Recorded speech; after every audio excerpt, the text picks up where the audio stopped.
نام سنا ہوگا علامہ امینی کا، صاحب غدیر ہیں۔ علامہ امینی نے 30 ایئرس اپنی لائف کے سپینڈ کیے to right one book, الغدیر۔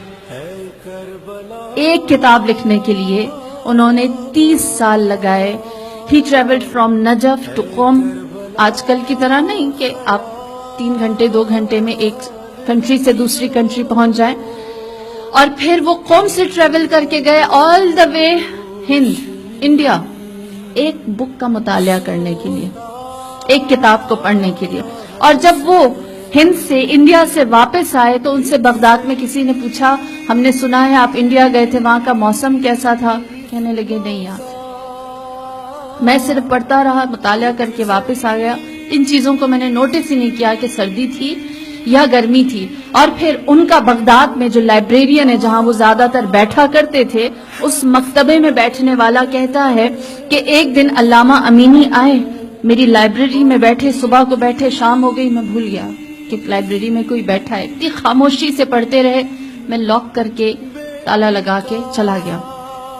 Next day جب میں نے لاک کھولا اور میں لائبریری میں انٹر ہوا، میں نے دیکھا علامہ امینی سامنے بیٹھے ہیں۔ مجھے سب سمجھ آیا کہ میرے بھول جانے کی وجہ سے بندہ خدا کو اتنی تکلیف ہوئی۔ کہتا ہے میں غصے میں آیا، میں نے وہ لاک زمین پر پھینکا، کم اس کی وجہ سے ہوا۔ علامہ امینی جھکے، لاک اٹھایا، اس کو ٹیبل پہ رکھا، کہنے لگے تم سے کس نے کہا یہ بری چیز ہے؟ کیونکہ تم اس کو لگا کر چلے گئے تھے، اس لیے کل سے لے کر اب تک میں نے اپنا وقت ضائع نہیں کیا، یا مطالعہ کیا یا نماز پڑھی، یا مطالعہ کیا یا نماز پڑھی۔ ایسی نصرت ہوتی ہے، یہ تمنا آرزو ہے نا جو انسان کو، مروان ابن حکم کو یہ آرزو مال کمانے کی سونے نہیں دیتی تھی، علامہ امینی کی آرزو یہ تھی کہ میں اچھے سے اچھی تحقیق حق کو سب تک پہنچا دوں۔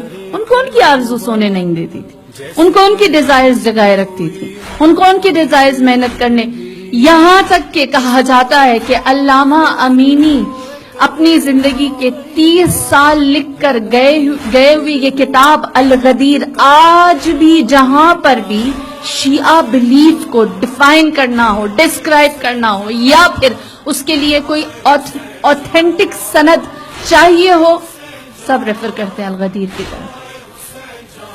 آج تک یہ چیز موجود ہے۔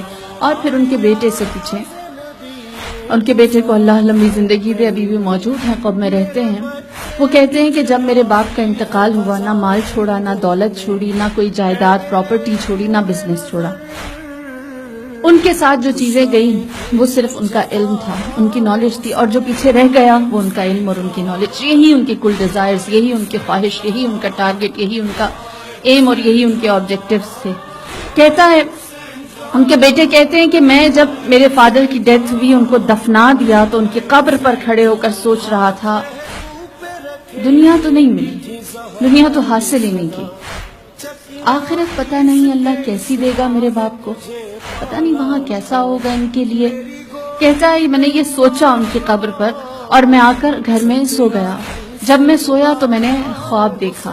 نوجوان یہ غور سے سنیں، ینگ مدرز، آپ کی گودوں سے جو بچے پل رہے ہیں وہ ایسی سٹوریز اور ایسی ایگزامپلز کو سن سن کر بڑے ہوں تو ان کا ایم ہی اور ہوگا، ان کے ٹارگٹس ہی اور ہوں گے، ان کا انٹلیکچوئل لیول ہی اور ہوگا۔ وہ کہتا ہے کہ میں رات کو آ کے سویا، جب میں سویا تو میں نے خواب میں دیکھا کہ حوض کوثر ہے، حوض کوثر دروازہ بہشت پر ہے، حوض کوثر ہے، امیر المؤمنین ساقی کوثر ہیں، ان کے ہاتھ میں ایک بہت خوبصورت سا کوزہ، ایک بول ہے، اور جتنے بھی لوگ آ رہے ہیں جنت میں داخل ہونے کے لیے وہ کیو میں کھڑے ہیں، اور امام ان سب کو وہ بول دیتے ہیں، وہ کوزہ دیتے ہیں، وہ پانی پیتے ہیں اور جنت میں انٹر ہوتے چلے جاتے ہیں۔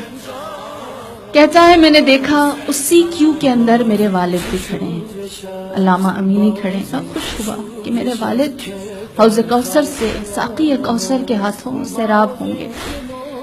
کہتے ہیں میں نے دیکھا جب میرے والد کی باری آئی، جب ان کو پلانے کا وقت آیا تو امیر المؤمنین نے ہاتھ میں جو کوزہ تھا وہ رکھ دیا اور اپنی آستینیں چڑھانی شروع کی، اپنی سلیوز اوپر کی، اور اپنے ہاتھوں کو حوض کوثر کے اندر ڈالا، اپنے ہاتھوں میں پانی بھرا اور کہا علامہ امینی پیو۔ تم نے دنیا میں میرے چہرے کو روشن کیا، میں آخرت میں تمہارے چہرے کو روشن کرنا چاہتا ہوں۔